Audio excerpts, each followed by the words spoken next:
Hi, welcome back to another video. I know I'm wearing the same outfit as the last video. Wow, it's because I filmed it all in the same day. And I wanted to film this video today because I have a little bit of energy and because I've been doing this fatigue flare for last week. I don't know if I'm gonna have the energy to do it tomorrow, so here we are.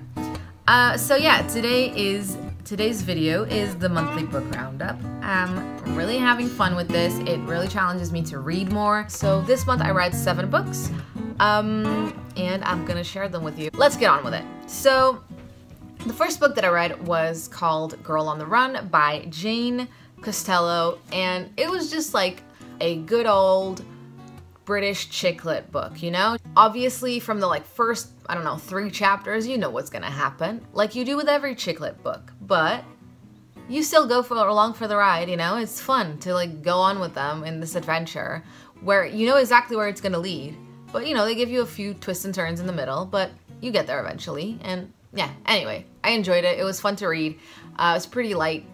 And I liked that one of the characters has, spoiler alert, has MS. So I thought that was pretty cool. So I read Girl on the Train by Paula Hawkins. I'm looking down because I have my list here. So yeah, Girl on the Train by Paula Hawkins. I liked it and I read it till the end. I had no idea what was happening for about at least 2/3 of the book. And it's still there was some questions that I felt were unanswered, and it was just sort of when I finished I was like, what just happened? I was really confused and I just sat there thinking what? There was a bit left in the air and there was a few things I didn't really understand. So the book is written sort of in diary entries, and I had a bit of a hard time with that because I would forget the chronological order. I would forget and I would get really confused because there was so much bagoing backwards and forwards, and I had to keep going back to check the date and what we were talking about.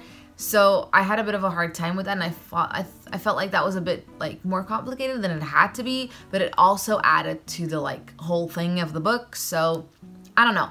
I enjoyed it. I wouldn't give it 5 stars because I felt it was a bit confusing, but it was a really good book. So here we are. Then I read Gathering Blue by Lois Lowry. I'm not sure if that's how you say her name, but yeah.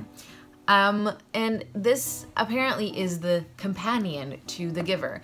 I read The Giver a few years ago. I really enjoyed it, but I was confused as to how this was the companion because a lot of things in this book don't add up to the other book, right? And they're a bit weird. So I enjoyed the book itself, but the whole time I was but how is this the book after The Giver?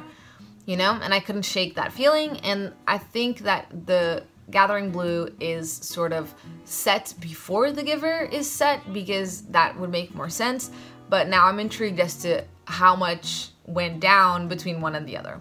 I'm just looking forward to reading the other books to figure out to understand what is happening and maybe reread The Giver.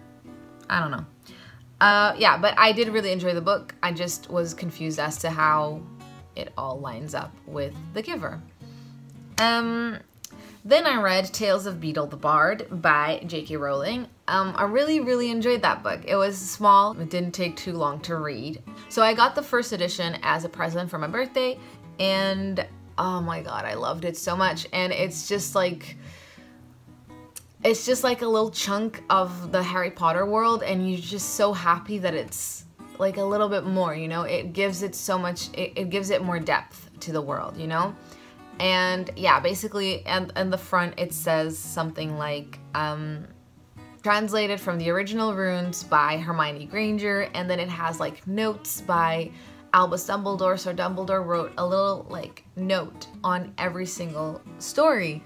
So at the end of every story you have Dumbledore explaining to you how it affected the wizarding world and all of this, and it's just it's, I don't know, it's just so precious, and I loved it so much.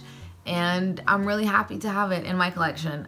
So the other book that I read after that was Death on the Nile by Agatha Christie. So this was another Poirot novel.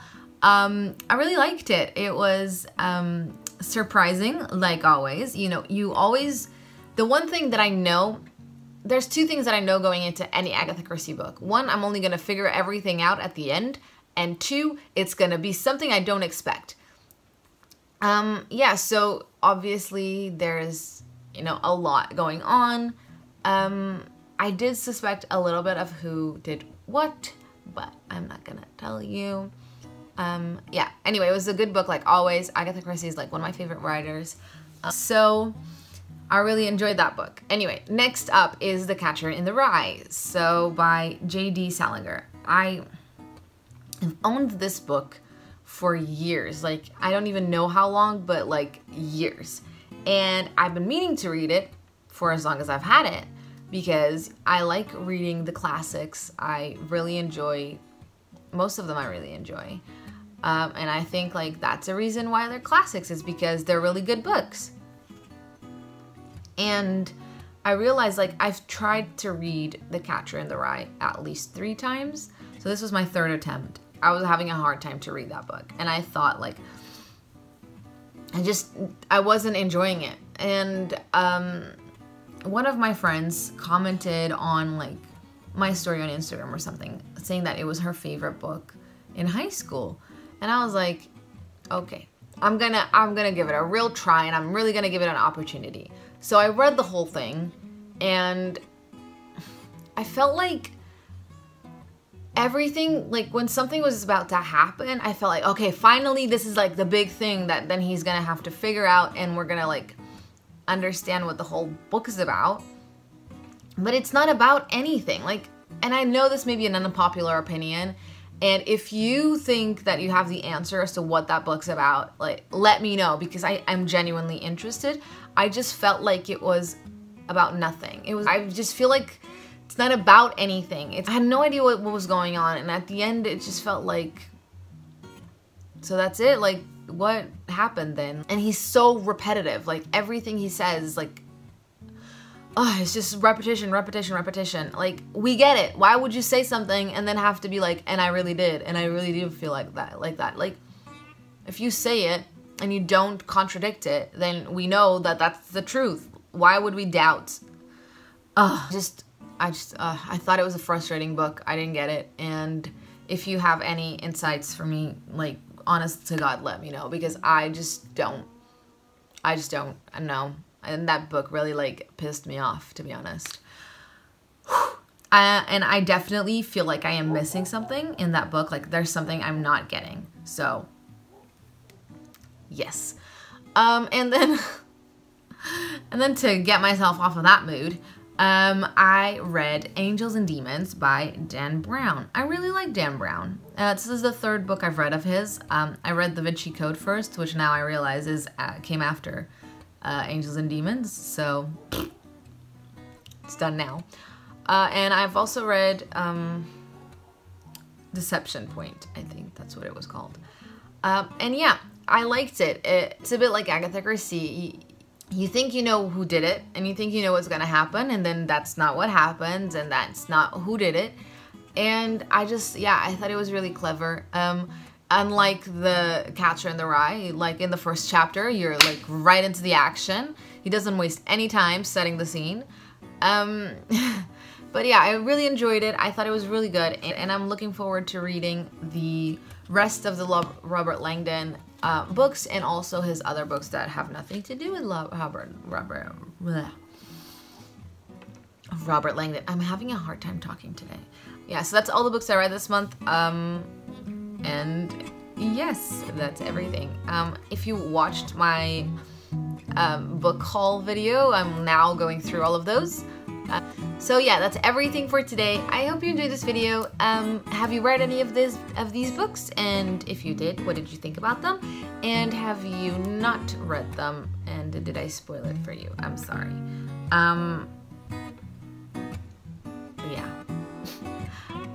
Yeah, so if you enjoyed this video, leave me a comment and a like, and consider subscribing to my channel.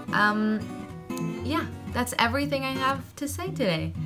I will see you in the next video. Bye!